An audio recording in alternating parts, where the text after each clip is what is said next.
All right, welcome to The Explainer. When the world feels like it's spinning out of control, our first instinct is to do something, right? To take action. But what if the most effective action starts from a place you might not expect? That's exactly what we're digging into today. I mean, let's be real. It is so easy to feel completely overwhelmed by the headlines. And the source material for this explainer just nails that feeling with this line, "The world is in turmoil." It's not just about the big global stuff, is it? It's that feeling of being squeezed from all sides, at work, in our communities, and that deep frustration that comes with feeling kind of powerless. And look, those feelings, they are totally justified. When we see something that's wrong, our gut reaction is to push back, and push back hard. To shout, to lash out, to make absolutely sure our voice is heard. Okay, but here's where things get really interesting. The whole framework we're looking at today, it completely flips that script. It poses this kind of radical question. What if the most powerful thing you can do doesn't start with a loud bang, but with quiet, deliberate preparation? So, let's get into the heart of this thing. What's the real difference between just reacting, that knee-jerk impulse, versus acting with a clear, intentional plan? And why does one so often just fizzle out while the other actually builds real, lasting momentum? And this slide just lays it out perfectly, side by side. On the one hand, you've got unregulated action. Think of it like a wildfire. It burns super hot and fast, looks really impressive for a minute, but in the end, it just leaves more chaos behind. But then you have prepared action, and that's more like planting a seed. It's strategic, it's sustainable, and it actually has the power to grow into something that stabilizes everything around it. Now, we have to be super clear about what calm means here. This is not about being passive. It's not about just sitting back and letting bad things happen. No way. This is the calm of a chess master planning their next 5 moves. It's an active, preparatory state. It's all about making sure that when you do make your move, it really, truly counts. Okay, so this all sounds great in theory, but how do you actually do it? Well, the source material gives us a super clear 5-step framework. It's called the ripple effect method, and it's basically a roadmap that takes us from our own inner state all the way out to collective action. And boom, here it is. This is the whole strategy in a nutshell. You can literally see how it flows, right? It's just like dropping a pebble in a pond. It starts at a single point, that's you, and then it just expands outward.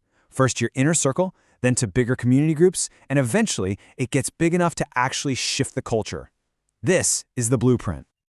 All right, step 1. This is the bedrock for everything else, and it's also the most personal.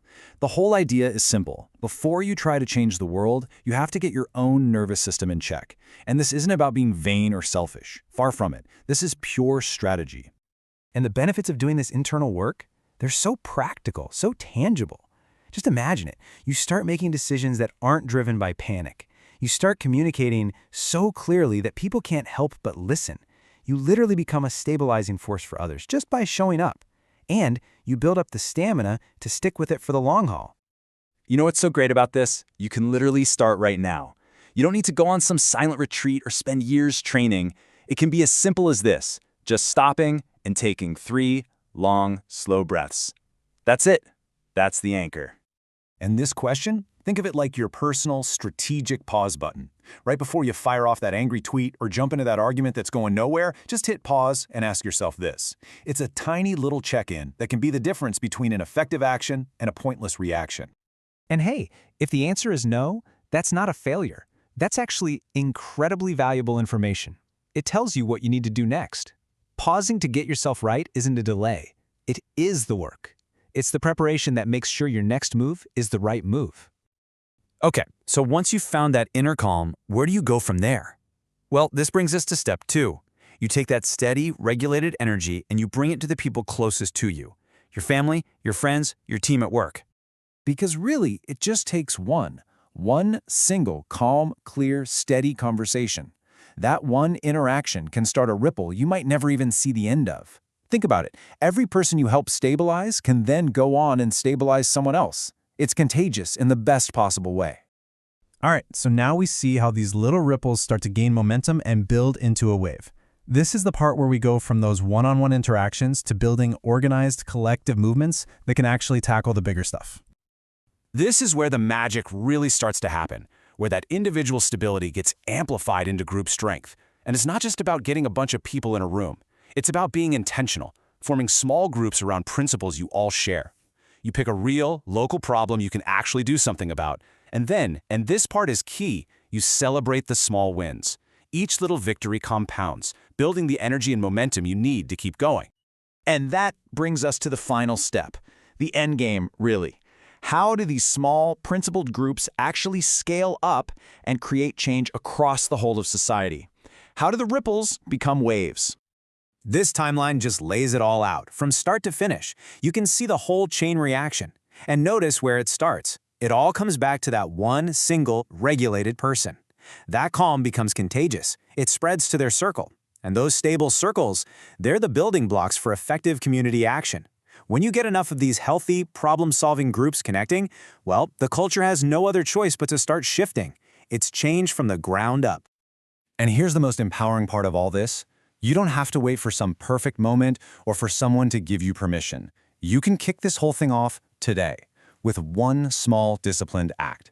Maybe it's just really listening to a friend who's struggling, or offering a clear, calm perspective in a chaotic meeting. And then you do one simple thing.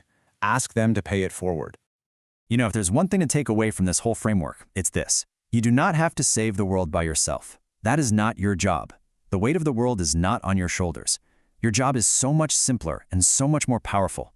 It's just to be a steady anchor in the storm, and then invite other people to join you. So we're going to leave you with this one question. And it's not just something to think about, it's an invitation to act. After all this, what's the one small, deliberate thing you can do today to start your first ripple? Because that's where it all begins.